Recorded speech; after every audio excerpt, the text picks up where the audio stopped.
உலகமே ஒரு தாய், உலகமே ஒரு கோவில். உலகத்தில் பிறக்கும் மெய்ஞான அருட்பெருஞ்சோதியே இந்த உலகத்தின் ஒளி. அந்த ஒளியில் நாம் வாழ்ந்து கொண்டு இருக்கிறோம். ஒளி தோன்றவில்லை என்றால் இந்த உலகம் இல்லை.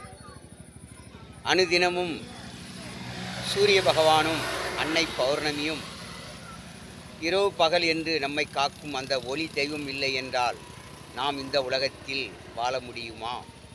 என் அறிவுள்ள மனித இனமே, சிந்திக்க வேண்டும். யார் கடவுள்? இறைவன் விண்ணில் ஜோதியாக இருக்கிறாரா அல்லது இந்த மண்ணில் சிலையாக இருக்கிறாரா என்பதை பற்றி உங்கள் மனம் ஆராய வேண்டும். உங்கள் உள்ளம் என்னும் நீதிமன்றத்தில் நீங்கள் கேட்க வேண்டும், விடை கிடைக்கும். அதுபோல பல விழாக்கள் நடக்கிறது. ஆண்டவனுக்காக நாம் பல விழாக்கள் நடத்துகிறோம். அதுவும் திரு அண்ணாமலை இந்த ஞான சித்த புனித பூமியிலே, இந்த ஜோதி ஸ்தலத்திலே, அண்ணாமலையார் உண்ணாமலை என்னும் பெயரில் அரசாட்சி புரியக்கூடிய இந்த ஜோதி ஸ்தலத்திலே அமாவாசை, இந்த உலகமே தாயாக கருவாக இருக்கும் அன்னையை வணங்கும் ஒரு நாளாகவும், அடுத்து அனுதினமும் அருட்பெருஞ்சோதி ஆண்டவர் சூரிய பகவானை வணங்கும் ஒரு ஆலயமாகவும், அடுத்து மாதம் அன்னை பௌர்ணமி தாய் பௌர்ணமி என்று திருவண்ணாமலையிலே விழாக்கோலம் போன்றிருக்கும். பக்தர்கள் நிறைய கிரிவலமே நிறைந்திருக்கும். இங்கே கடைகளும் ஆராதனையும் ஆரவாரமும் நல்ல அற்புதமாக இருக்கும். அது ஒரு பயணம். கிரிவல பயணம் என்பது பல மனித முகங்களை பார்க்கும்போது, பல மனிதர்களோடு நாம் பேசும்போது நம் மனம் பக்குவப்படுகிறது. அப்பா, இறைவனை வணங்க கூட்டம் கூட்டம் என்று. அதுபோல அமாவாசையிலிருந்து அன்னை பௌர்ணமி தாய், பௌர்ணமி அன்னை குளிர்ச்சியை கொடுப்பவள் தாய். குளிர்ச்சி. சூரிய பகவான் வெப்பத்தை கொடுக்கிறார், வெப்பமும் ஒளியும்.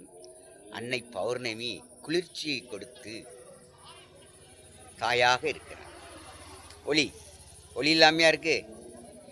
அதை காட்டும் ஒரு அற்புத நாள் தான் ஐயா சித்ரா பௌர்ணமி. மிக மிக மிக முக்கியமான நாள் ஐயா சித்ரா பௌர்ணமி.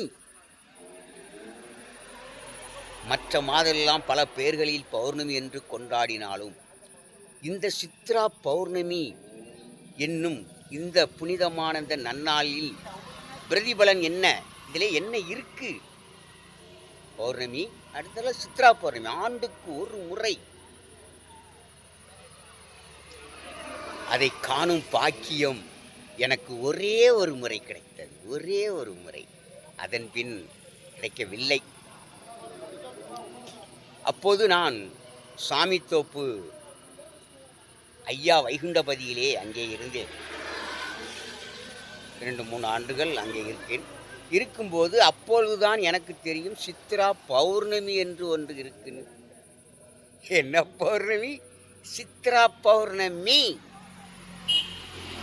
இப்படி ஒரு அற்புதமான நாள் இருப்பதை கூட நாம் வளர்ந்து கல்யாணம் முடித்து பிள்ளை எல்லாம் வந்த பிறகு அறியலையே ஐயா. இந்த ஆன்மீகத்துக்குள் இறைவனுடைய சூட்சமம் என்ன இருக்குங்க என்பதை நாம் அறியலையே. இறைவா நினைத்தேன், ஆனால் அந்த காட்சியை காணும் கிடைத்தது. எப்படி இந்த விண்ணிலே அனுதினமும் சூரிய பகவான் உதயமாகிறார். உதயம் இல்லைன்னா போச்சு, வீடே சமாதியா. எந்த சாமியை போய் கும்பிடுவ? எந்த சாதி இருக்குங்க? சமாதி.